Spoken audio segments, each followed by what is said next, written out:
All right, travel crew, my recon of this unknown environment begins now. Our primary objective is locating the elusive Yellow-Goggle Fruit. The air here feels thick, like ancient dust mixed with something sharp and metallic, clinging to my tongue. And Nobi's fur already bristles with nervous energy, his low hum a constant, anxious thrum against my leg. I cautiously navigate this treacherous, perpetually shadowed terrain, my boots crunching on unseen, brittle remnants. My fingers trace disturbing runes and ritualistic markings that pulse faintly with an unsettling internal warmth. This isn't merely a rare ingredient.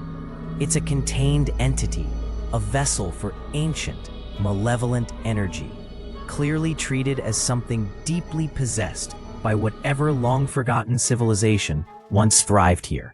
A cold, invasive tendril of its spirit reaches out, resonating deeply with my own cursed taste blindness, forming an immediate, profoundly unsettling connection deep within my chest.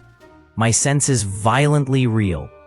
The dull, ever-present static of my taste blindness abruptly intensifies, transforming into a painful, deafening void where all other sensations, smell, touch, and even light momentarily flicker, distort, and then utterly die.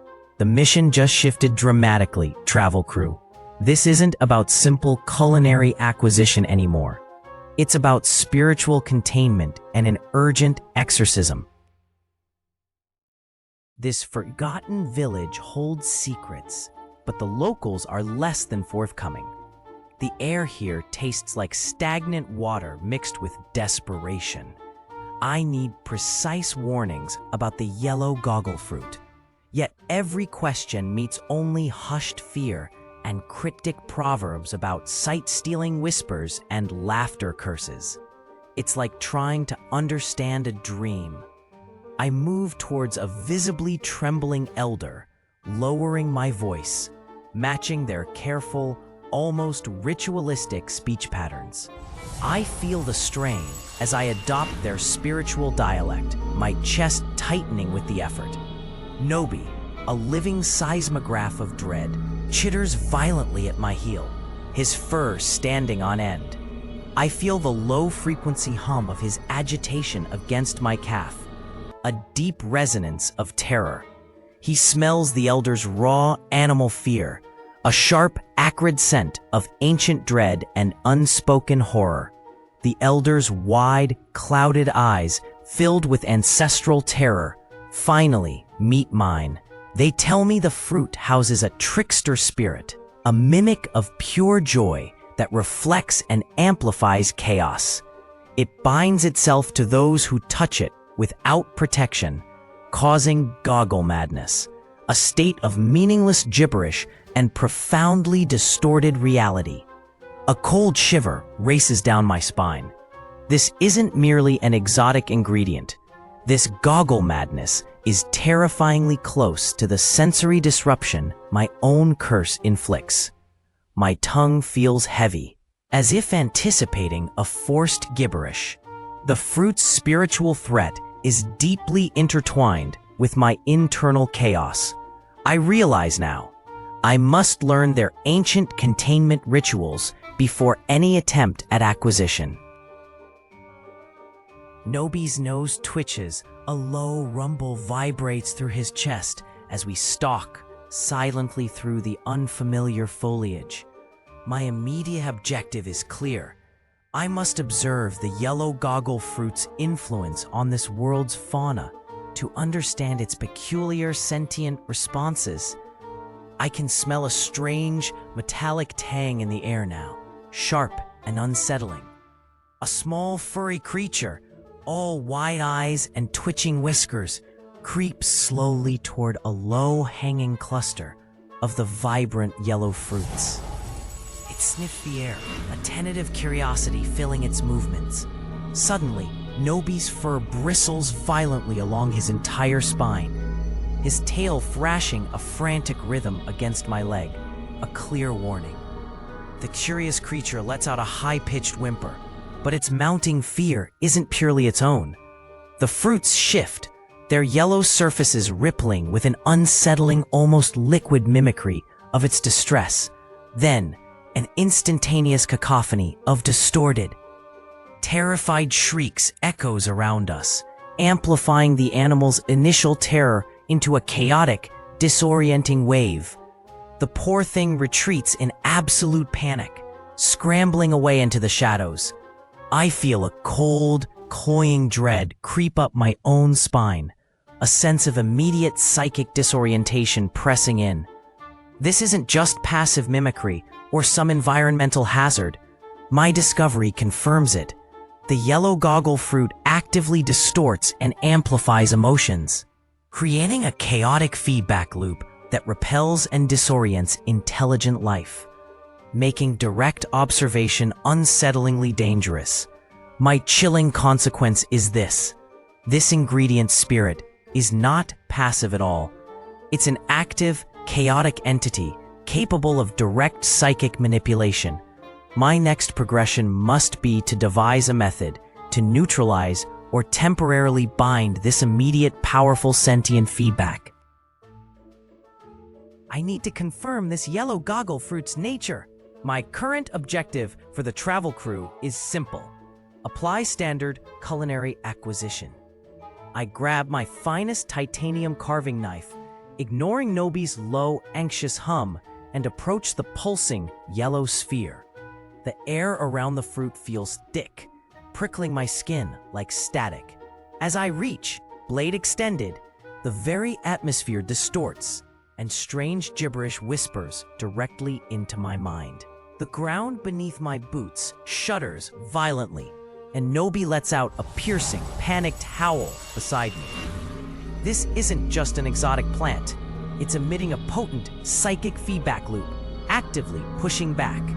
My knife, usually so steady, vibrates uncontrollably as the fruit pulses with an angry, sickly yellow light. An invisible force slams into my chest, flinging me backward, my culinary tool spinning away. The fruit's glow intensifies, and my taste blindness twists into a searing, deafening sensory overload. A pure, painful white noise threatening to shatter my skull. I claw at my temples, gasping. Standard logic is useless. My techniques only aggravate it. This ingredient demands ritual, improvisation, something entirely outside the cookbook.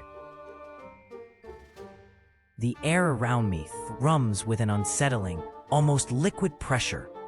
This Yellow-Goggle Fruit's spirit isn't just an abstract idea. It's a raw, pulsating wave, pressing against my senses like a physical force. My objective remains clear: bind this ingredient's chaotic energy for safe acquisition. The complication is severe. Its influence escalates, making sustained focus feel like trying to catch smoke. A sharp, almost metallic tang burns my nostrils, intensifying the disorientation until my vision blurs at the edges. I pull on the heavy, ritualistic garb, the rough fibers scratching my skin, a grounding presence against the internal storm. In my hands, the polished hollow gourd and vibrating reed feel ancient, potent, resonating with a quiet power. I begin a low, guttural chant, the sound originating deep in my chest. My movements are deliberate, a precise, swaying dance inherited from forgotten rites. I feel the vibrations from the reed travel up my arm, a counter-frequency against the fruit's incessant, buzzing chaos. Nobi, a silent anchor, remains perfectly still beside me, his fur completely flat, a stark contrast to the invisible maelstrom. This focused intention, the rhythmic sound, these specific patterns, I realize they can temporarily calm and channel the chaotic current. That's my crucial discovery. A shimmering, fragile field coalesces around a single fruit. Its frantic emissions, once a deafening roar in my mind, now merely a distant whisper. This temporary, energetic container is the consequence, subduing its immediate influence. The fruit is momentarily subdued, allowing for its delicate extraction. This progression shifts everything. I can finally begin. My objective: safely extract this yellow-goggle fruit and transfer it into a temporary ritual containment vessel. The air around me crackles. This binding is impossibly fragile. Any misstep, any lapse in my ritual focus, and its volatile spirit could reignite, consuming all. My palms slick with sweat. My movements demand absolute precision. Nobi's tail twitches erratically, his low-frequency hum vibrating the ground. He confirms the fruit's barely held chaos. I inhale, catching the acrid, metallic scent of contained spiritual energy. Slowly, with ritualized grace, I pluck the now quiescent fruit. It feels strangely cool, almost inert, in my grasp. I place it gently into the pre-prepared, rune-scribed gourd. My fingers trace the intricate carvings as I chant sealing incantations. My voice a low murmur. I feel the spiritual locks click into place. My discovery: purposeful, ritualized restraint with specific material components can physically contain potent spiritual energy. The consequence is immediate. A faint, unsettling, low-frequency hum emanates from the sealed gourd, a constant, ominous reminder of its latent power. My chest tightens. The immediate threat contained. This progression allows me to finally proceed to the crucial purification ritual. My grip tightens on the ritual gourd, warm against my palm. I carry the contained yellow-goggle fruit to the purification hearth. The air tastes like sour metal and damp earth. Nobi presses my leg, a low rumble vibrating his chest. His fur bristles, a sign of hidden disruption. The path undulates, shadows stretching into impossibly tall, dancing figures. Familiar bird calls echo with a disturbing reversed quality. I murmur protective chants, a steady rhythm against the growing chaos. My heart pounds, a quick, dull thud. The fruit spirit fights even inside the binding. It tests my resolve, pushing against the container's magic. Suddenly, a flash of pure, vibrant gibberish fills my mind, a burst of nonsense words and distorted colors. My knees buckle. My vision swims with warped reflections, like funhouse glass. I clench my jaw, forcing the madness back, my willpower a shield. My head throbs. I reinforce my mental defenses, pushing through the disorienting pressure. I arrive, panting, at the designated purification hearth. The final, most dangerous stage begins now. I place the yellow-goggle gourd onto the local's hearth. The ancient stones radiate a deep, earthy warmth, promising purification against the fruit's inherent chaos. My hands are steady, but the moment my consecrated knife scores the rind, a violent jolt of raw power blasts from the hearth itself. Not into the ingredient, but through me. The entire ritual space roars to life, amplifying the fruit's chaotic influence.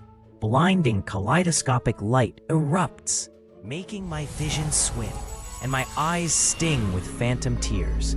I begin the rhythmic slicing, then mash with my heavy pestle, each movement a focused prayer.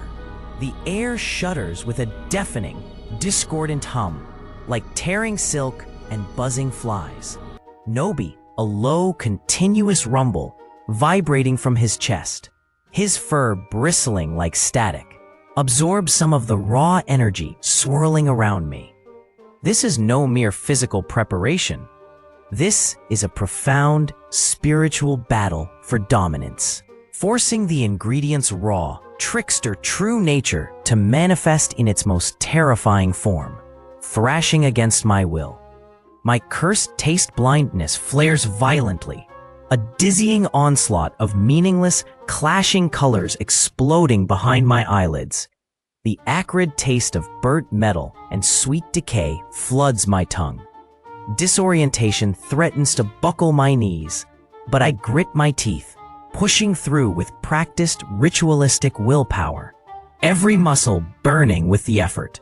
The Yellow-Goggle Fruit is now physically prepared, a steaming, vibrant pulp within the gourd. Its spiritual essence, however, is at its most volatile and concentrated, humming with barely contained, dangerous energy. I hold the Goggle-Culture banana, its form pulsing with a newly defined, almost culinary hum. Nobi's fur bristles, a low growl rumbling in his chest, a clear warning, even with the ingredients' purification. This isn't broken, it's contained chaos. I take a deep breath, the air around me tasting like ionized metal, and bring the banana to my lips. The first bite. Immediately, everything shatters. My vision explodes into screaming, geometric colors, a chaotic symphony of taste and sight, overwhelming every nerve ending. The fruit's inherent gibberish floods my mind, not external, but internal, amplified into a deafening, insistent roar. My own body distorts, becoming rubbery, stretching and twisting like a funhouse mirror reflection, beyond my control. Nobi barks, a frantic, high-pitched alarm, sensing the violent shift in reality emanating from my transformation. This isn't breaking the curse, it's transmogrifying it, fundamentally changing its core.